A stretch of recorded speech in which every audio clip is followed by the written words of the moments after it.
Bonjour à tous, bienvenue sur AVM6. Donc ce tuto pour répondre à la question qui m'est posée par Seb T. Donc j'imagine Sébastien qui me demande par où commencer pour apprendre à modéliser avec Blender. Alors donc je vais essayer donc Sébastien de te donner les meilleurs conseils possibles. Donc pour te situer un peu les choses, moi il y a 10 ans que j'utilise ces applications. Donc je vais quand même essayer de faire attention à te donner les meilleurs éléments pour débuter et éviter de perdre ton temps parce que c'est malheureusement très souvent le cas quand on débute avec ce type d'application là, on perd beaucoup de temps à faire des choses inutiles. Donc je vais essayer de te donner d'aller à l'essentiel et te donner les meilleures indications pour pouvoir commencer apprendre dans les meilleurs délais. Donc malheureusement pour toi, tu n'as pas beaucoup de chance de ce côté à prendre dans les meilleurs délais parce que on est en ce moment, donc Blender est en pleine mutation et on se retrouve avec deux versions complètement différentes de Blender, à savoir celle-là c'est la version 2.79 et là donc on a une version bêta qui est en train de se créer. Et juste là maintenant les versions bêta étaient assez ressemblantes aux versions dont on se servait, hein, c'était assez suivi. Malheureusement voilà la version 2.8 de Blender qui permet toujours de modéliser de la même façon, à modéliser que ce soit sur une version ou l'autre, ça va être la même chose.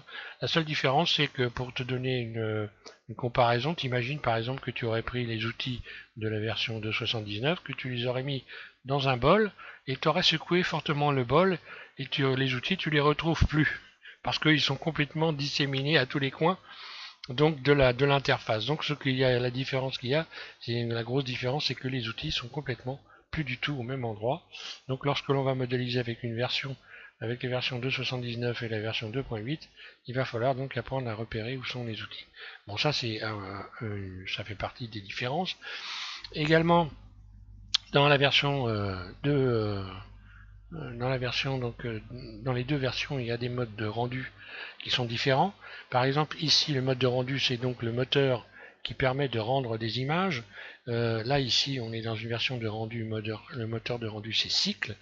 Là, on a plusieurs possibilités donc de rendre des images à des niveaux de qualité qui sont différents les uns des autres, à des rapidités qui sont différentes les uns des autres. Alors si on regarde les deux applications, la différence qu'il y a qui est fondamentale, c'est justement le rendu, donc pas tellement la modélisation, et puis l'emplacement des outils. Voilà.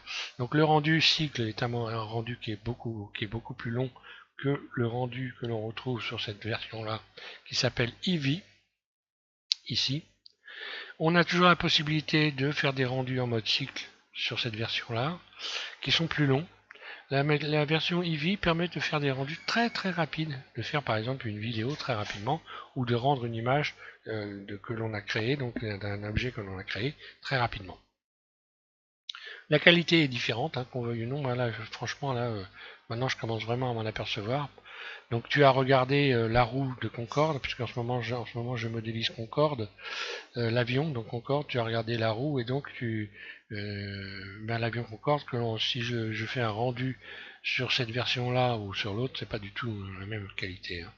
Mais par contre là, quand on veut aller très rapide, très vite pour faire des rendus, là, c'est nickel. Voilà. Donc pour te situer un petit peu les choses, donc qu'est-ce que tu vas choisir en réalité? Qu'est-ce que je ferais moi si j'étais à ta place? Difficile. Je me poserais la question de savoir qu'est-ce que je vais faire. Donc moi ce que j'essaierai de faire, parce que la réalité c'est que tu vas trouver beaucoup de tutos sur la version évidemment de 79, puisque là toutes les versions précédentes en fait grosso modo se ressemblent. Il n'y a que la version 2.8 de Blender qui change complètement. Donc tu vas trouver énormément de tutos là et beaucoup moins de tutos sur la dernière version. Donc bon, après c'est un choix, hein, chacun fait ce qu'il veut. Moi personnellement j'apprendrai à modéliser sur la version 2.79. Et parallèlement à tout ça, pour rester dans pour ne pas me retrouver un jour à ne plus retrouver que des tutos sur la 2.79, pardon, eh bien j'utiliserai celle-là périodiquement, de temps en temps, pour apprendre où sont les outils, etc. Et essayer de faire des comparaisons. Voilà. Donc, ça c'est la première chose, tu vas devoir faire ce choix, mais là, c'est toi qui choisis, ça dépend. Si tu as une excellente mémoire, pourquoi pas les deux? Mais bon, ça devient assez compliqué. Alors maintenant, on va parler de la modélisation. C'est quoi la modélisation? Parce que Excuse-moi, j'ai un peu de problème de voix. Donc c'est quoi modéliser? Suivant ce que les tutos qu'on regarde, on peut se dire que ça peut être très compliqué. Alors qu'en réalité, non, c'est pas du tout compliqué de modéliser. Hein. C'est pas un, donc Blender, c'est pas un outil scientifique. C'est pas réservé donc on va dire au premier de la classe. Tout le monde peut modéliser. Hein. Il n'y a pas de problème, c'est pas très difficile. En fait, c'est un outil de dessin en 3 dimensions tout simplement. Donc il faut simplement, il y a beaucoup d'outils évidemment pour pouvoir créer des objets. Et tout ce qu'on voit sur cette interface, ce sont des outils. Il y en a pas mal. Il y en a qui sont plus importants que d'autres. Il y en a aussi beaucoup en double.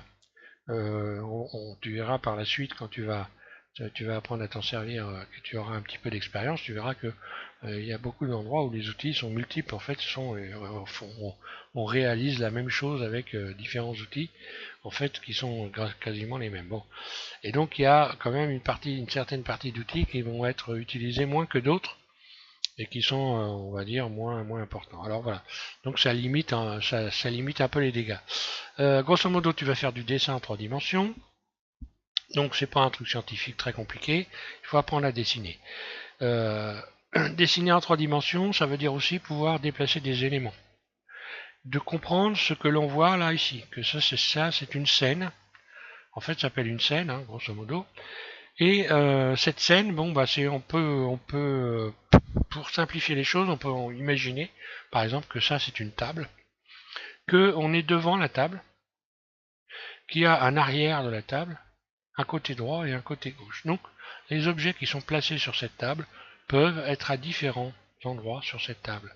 Pour se repérer, on voit qu'ici, on a donc un petit graphisme qui permet de comprendre où sont les objets et des lignes ici qui sont des axes, qu'on appelle des axes, qui ne sont pas des formules scientifiques, mais qui sont simplement des repères pour pouvoir déplacer des objets sur une scène d'un endroit à un autre. Par exemple, ici, si j'ajoute un cube, que je veux déplacer ce cube donc dans la largeur, en fait dans la longueur de ma scène ici, puisque là, voilà, c'est un carré en fait. Si je veux déplacer mon objet à droite et à gauche de la scène, je vais utiliser la flèche rouge qui correspond à l'axe X. Puis si je veux déplacer en avant et en arrière mon objet, je vais utiliser la flèche verte. Et là, on voit qu'il y a un axe qui est venu se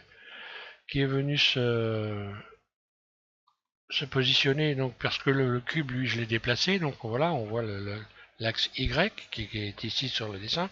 Donc mon objet, je peux le déplacer sur la scène en avant, en arrière, à droite, à gauche, enfin à droite et à gauche, voilà. Et donc en hauteur et en bas, voilà.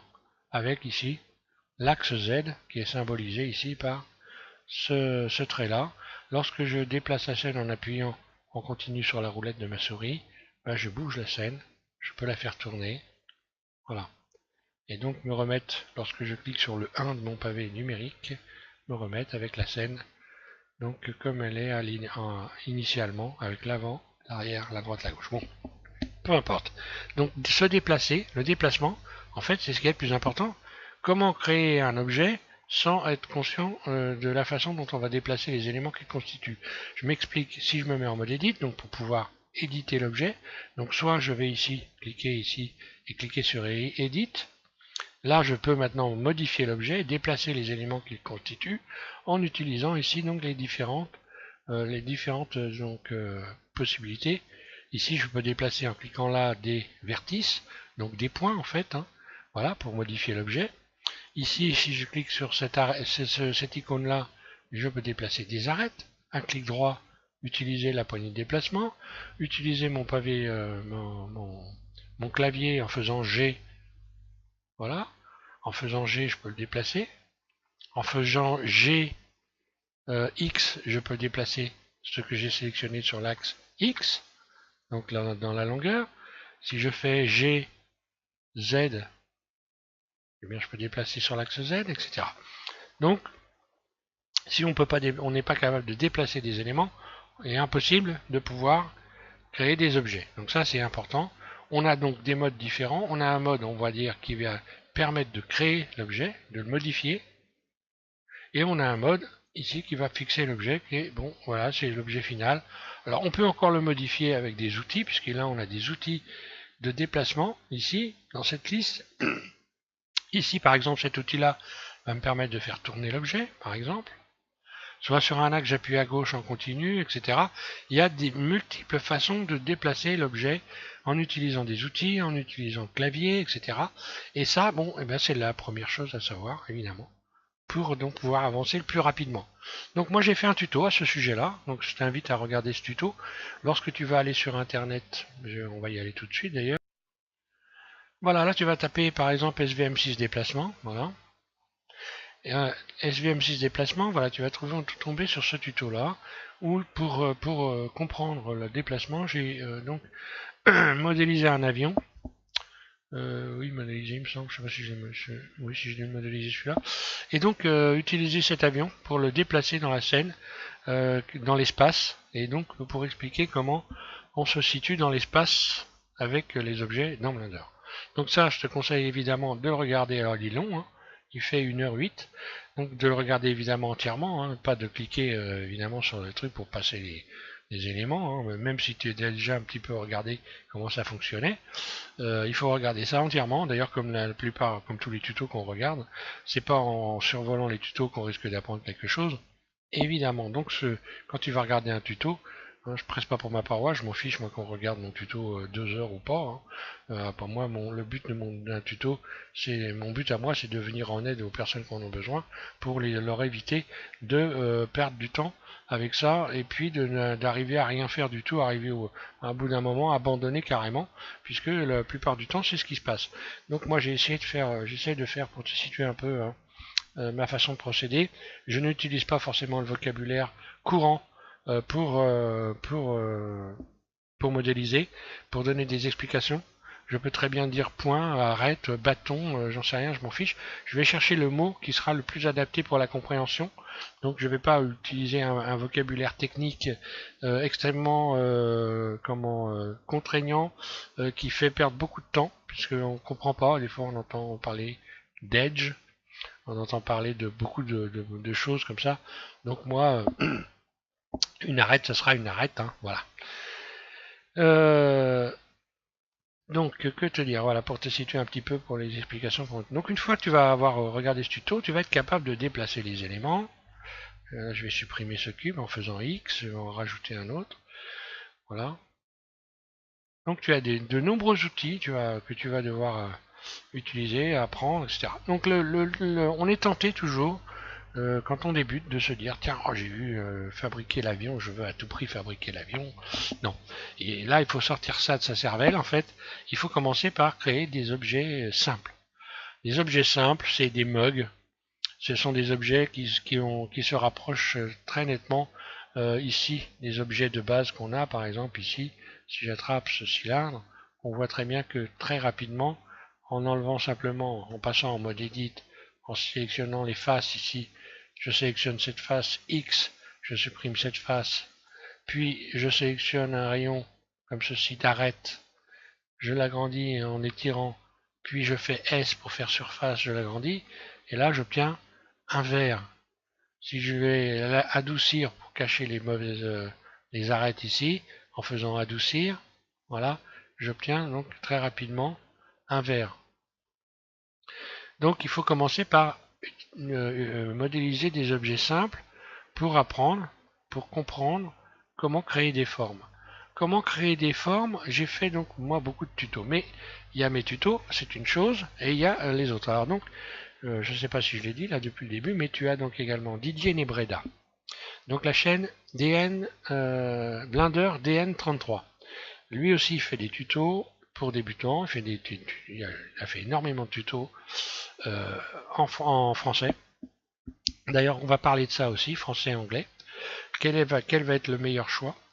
Donc je vais te donner toutes les indications là avec ce tuto pour faire ton choix dans la méthode, dans la version donc, que tu vas choisir, Blender en français et en anglais, mais tu risques d'être surpris de ce que je vais te dire. parce que moi j'utilise les deux en fait. Alors, je vais t'expliquer ça après.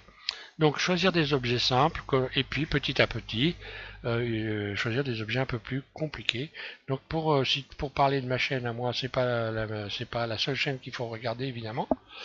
Moi ou Didier, on fait souvent des tutos, des ensembles en fait. Hein. Quand on regarde par exemple que j'ai modélise Blender, en fait c'est des séries de tutos de A à Z, c'est-à-dire que je commence un objet qui va être compliqué éventuellement, et donc je vais utiliser beaucoup d'outils.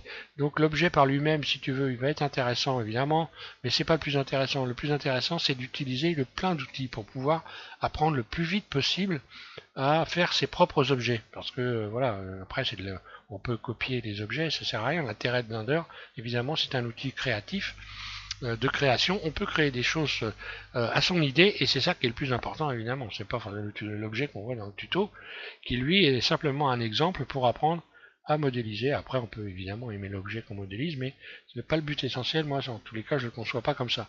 Je conçois les objets que je modélise comme des outils pour apprendre à utiliser donc des outils de Blender. Alors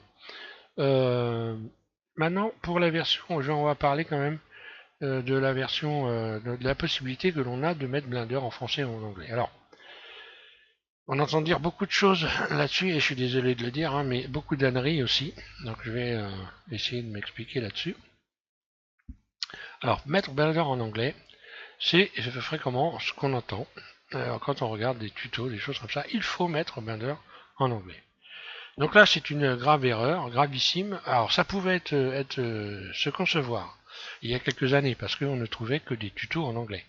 Donc évidemment, il valait mieux mettre en anglais pour arriver à suivre les tutos.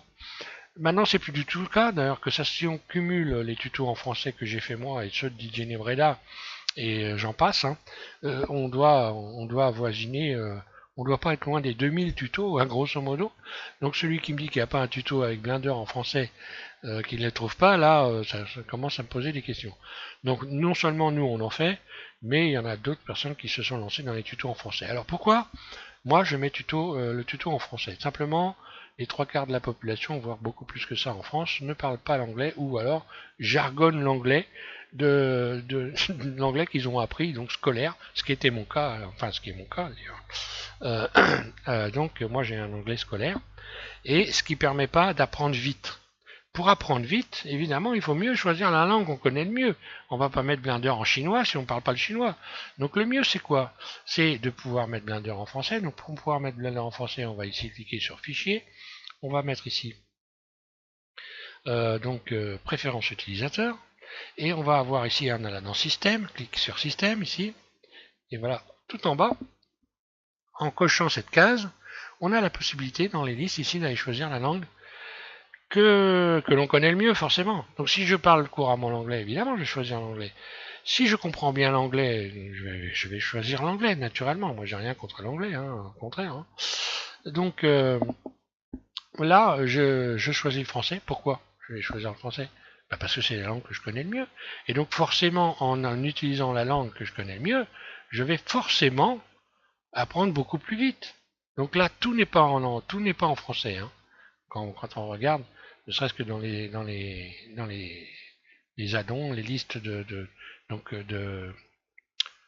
petites applications qu'on appelle des add-ons, ou on peut appeler ça des plugins pour un logiciel, hein, pour une application, donc qui permettent de faire des choses différentes. Ils ne sont pas toujours ces add-ons en français. Mais bon, la majeure partie de l'application est en français. On a les infobulles. Hein, les infobulles, c'est ça, les trucs noirs là qu'on voit, voilà. Donc qui quelquefois peuvent donner raccourcis, Alt D, on voit les raccourcis. Je n'utilise pas moi les raccourcis. Je ne les donne pas. J'évite. Parce que pour une raison simple, lorsqu'on va dans les listes ici, eh bien les raccourcis, vous les avez ici au bord des listes. Donc les raccourcis, ça s'apprend au fur et à mesure. C'est-à-dire que suivant la mémoire, si tu as une bonne mémoire, une mauvaise mémoire, tu utiliseras plus ou moins de raccourcis, ou alors tu iras les chercher dans les listes et petit à petit, tu vas étoffer donc la liste des raccourcis que tu connais. Donc inutile de se focaliser là-dessus. Les raccourcis, on les voit très bien quand on va dans les listes, puisque à chaque fois on a des différentes listes qui permettent d'aller chercher des outils. Voilà. Donc ça, pour ce qui est de l'anglais et du français. Alors, si tu ne parles pas l'anglais, évidemment, quand tu vas regarder un tuto en anglais par la suite, eh bien, tu vas pouvoir repérer beaucoup plus facilement et comprendre beaucoup mieux les tutos en anglais. Bizarrement, ça peut paraître bizarre, mais je te confirme que ça a été mon cas. Hein. Donc moi, en regardant, en apprenant Blender en français, eh bien tout simplement, j'ai pu par la suite, maintenant je peux regarder n'importe quel tuto en anglais, je peux même passer d'une version à l'autre sans problème, et donc j'utilise les deux langues, voilà. J'utilise même l'espagnol, donc voilà, pour dire que bon voilà. Donc là, on a une chance incroyable, c'est que en fait, on peut passer très facilement d'une version à l'autre. Si je regarde un tuto en anglais, pourquoi pas passer directement, je vais dans préférences utilisateur, hop, ici je vais directement, très rapidement, en quelques clics, passer dans la version anglaise, voilà. Je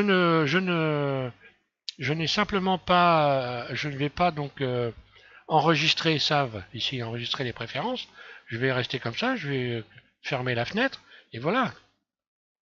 Blender est en anglais, je peux regarder un tuto en anglais, me repérer, voilà, si je vois pas bien. Et puis tout de suite après, revenir dans ma version en français. Bim, j'ouvre mon truc, voilà, et hop, simplement, je vais rechercher la version française.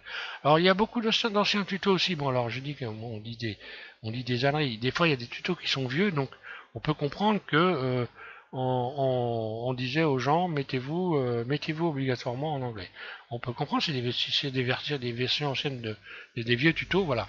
On peut comprendre. Maintenant, il y a une chose que j'ai beaucoup de mal à comprendre, et il y en a un qui m'a dit récemment qu'on met du tuto en anglais simplement parce que l'informatique c'est en anglais. Carrément, le type dit ça en étant persuadé que en fait, en faisant de la modélisation, il fait de l'informatique. Donc il ne faudra pas tout mélanger, le dessin et l'informatique. Moi, évidemment, l'informatique c'est en anglais, malheureusement, mais c'est comme ça. C'est ce qu'il y a de plus efficace pour faire de l'informatique. Donc, mais dessiner, c'est pas de l'informatique, hein. Voilà, simplement. Donc, il faut pas tout mélanger. Ça me paraît important. Voilà pour ce qui est de l'anglais et du français. Donc voilà, je vous invite donc à mettre dans un premier temps, choisir la langue que vous comprenez le mieux, d'utiliser évidemment les tutos qui sont en français avec la version française, mais également les tutos en anglais, puisque évidemment il y a énormément de tutos en anglais et qui sont parfaits, hein. Il y en a qui sont très mauvais, hein, il y a un petit peu de tout, donc vous vous trompez pas lorsque vous regardez des tutos. Enfin, quand je dis qu'ils sont mauvais, quand je dis qu'ils sont mauvais, c'est que c'est pas que les personnes sont mauvaises, hein. Moi, pour moi, un tuto qui est mauvais, c'est un tuto qui va pas permettre à quelqu'un d'arriver à créer quelque chose, parce qu'il n'a pas tout simplement eu les bonnes explications, les explications les plus simples. Hein, quand on commence à chercher un vocabulaire qui est incompréhensible de la moitié de la population, voire plus que ça, et donc quand on regarde le tuto, on peut rien arriver à faire, c'est un capharnaüm. Donc là, je dis qu'on est inefficace. Pour moi, c'est ça être mauvais. Maintenant, il y a des façons différentes de modéliser, et la bonne façon de modéliser, en fait, c'est d'arriver à modéliser son objet, peu importe. J'ai envie de dire le flacon pourvu qu'on ait l'ivresse. Donc, du moment que vous êtes arrivé à vos fins, eh bien, vous avez choisi une méthode qui est plus ou moins facile, mais qui vous a permis de réaliser ce que vous vouliez faire. Et c'est ça la bonne façon, en fait. Voilà. Donc, il y a certaines personnes qui, on fait les choses comme ça, mais on peut pas les faire autrement. Alors que, bon, on peut faire les choses de tellement de façons différentes sur Blender. Pour faire le même objet, il y a tellement de façons de procéder différentes. C'est hallucinant. Je pourrais vous faire à la même verre, par exemple, pour prendre un objet simple, au minimum une dizaine de façons différentes, au minimum. Donc, et encore, quand je dis, mais je pourrais même en rajouter plus que ça. Donc voilà. Pour les meilleurs conseils que je puisse te donner, donc je vais faire une petite, je vais récapituler un petit peu tout ça. Donc, apprendre à déplacer, à comprendre à déplacer des objets, comprendre que tu as donc une scène en face de toi, que tu as des modes différents pour modéliser des objets. Donc un mode ici une liste pour ajouter des objets qui sont des objets approchant le modèle que tu veux utiliser, que tu veux créer. Que tu as donc des modes ici différents, un mode où tu peux donc modifier cet objet pour arriver à créer l'objet que tu as envie de faire. Donc ces deux modes là. Après il y a d'autres modes ici, mais bon après plus c'est affinité, hein. Donc là que tu as évidemment deux versions de Blender, après tu feras ton choix si tu veux directement modéliser sur la version 2.8 de Blender, eh bien tu auras moins de tutos, mais bon de toute façon moi je pense que l'idéal c'est d'apprendre sur les deux, mais voilà, c'est ma façon de penser. Mais je ne suis pas le bon dieu de Blender, donc c'est pas, il faut te faire ta propre idée sur de ce que tu veux faire. D'ailleurs, en règle générale, c'est ça, hein. Il faut te faire ta propre idée. Il faut pas non plus prendre pour argent comptant tout ce qu'on te raconte. Bon, moi j'ai 10 ans d'expérience. Alors, j'ai pas du tout l'intention de te raconter n'importe quoi. Donc, je fais très attention à ce que je dis. Donc, évidemment, lorsque tu vas regarder un tuto, bien, de le regarder entièrement. Donc la meilleure façon, je répète, c'est de regarder le tuto sans modéliser. Puis ensuite, on ouvre Blender et on modélise. D'utiliser éventuellement plusieurs langues. La langue que tu connais le mieux en permanent. Et puis de également utiliser donc l'anglais ou une autre langue, puisque moi il y a des tutos en espagnol qui sont super bons tutos, il y a plein d'autres tutos dans d'autres langues, hein. Et donc de varier ces langues et en même temps on apprend des mots, c'est intéressant. Donc d'utiliser plusieurs langues, non pas forcément une seule langue. De évidemment ne pas se focaliser sur les tutos, les tutos en français, hein. Donc SVM6 c'est super, c'est moi qui l'ai fait, mais il n'y a pas que SVM6 sur la planète.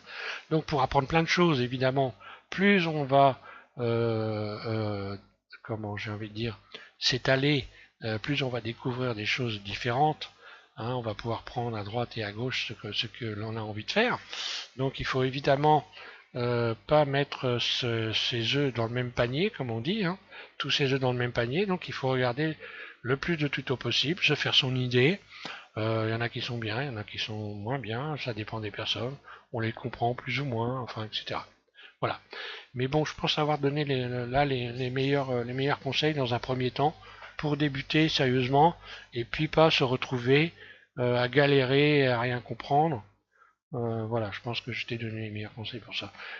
Autre chose, donc pour terminer, si tu as des questions, évidemment, je réponds. Je réponds pas toujours par des tutos. Là, j'ai fait une exception parce que j'ai estimé que c'est important. Ben, moi, j'ai assez galéré comme ça pour pouvoir, pour avoir envie de faire ce tuto et te donner ces indications. Parce que moi, quand j'ai débuté il y a très longtemps, c'était une vraie galère. On ne comprenait rien du tout. Il a fallu vraiment, il fallait être tenace quand même, hein. Faut être assez tenace. Donc, rappelle-toi de ça. Ce n'est pas compliqué. C'est vraiment à la portée de tout le monde. Faut pas confondre ça avec un outil scientifique, ça n'a rien à voir.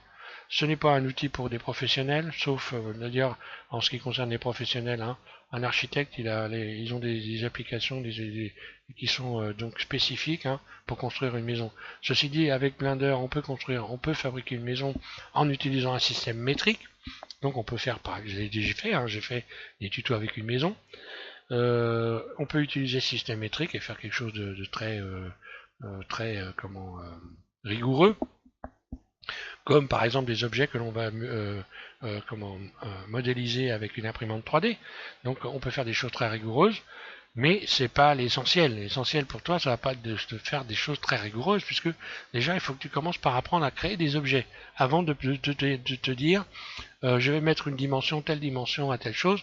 Il faut déjà être capable de faire un dessin comme un dessinateur qui va prendre des repères par rapport à la grille. Ici, on a une grille, donc cette grille ici, eh bien, c'est un système de repères, hein, et on a la dimension exacte, évidemment, de cette grille lorsque l'on va dans le système métrique, et donc on peut se repérer, créer des objets. Donc, pour toi, la première chose, déplacement, créer des objets simples, donc choisir évidemment ta langue, choisir ton application, et puis regarder des tutos entièrement, c'est les meilleurs conseils que je puisse te donner pour être efficace et donc apprendre rapidement à faire quelque chose. Voilà, je te remercie donc de m'avoir posé cette question et de m'avoir permis de faire ce petit tuto questions-réponses, à savoir que j'en fais pas systématiquement non plus, hein.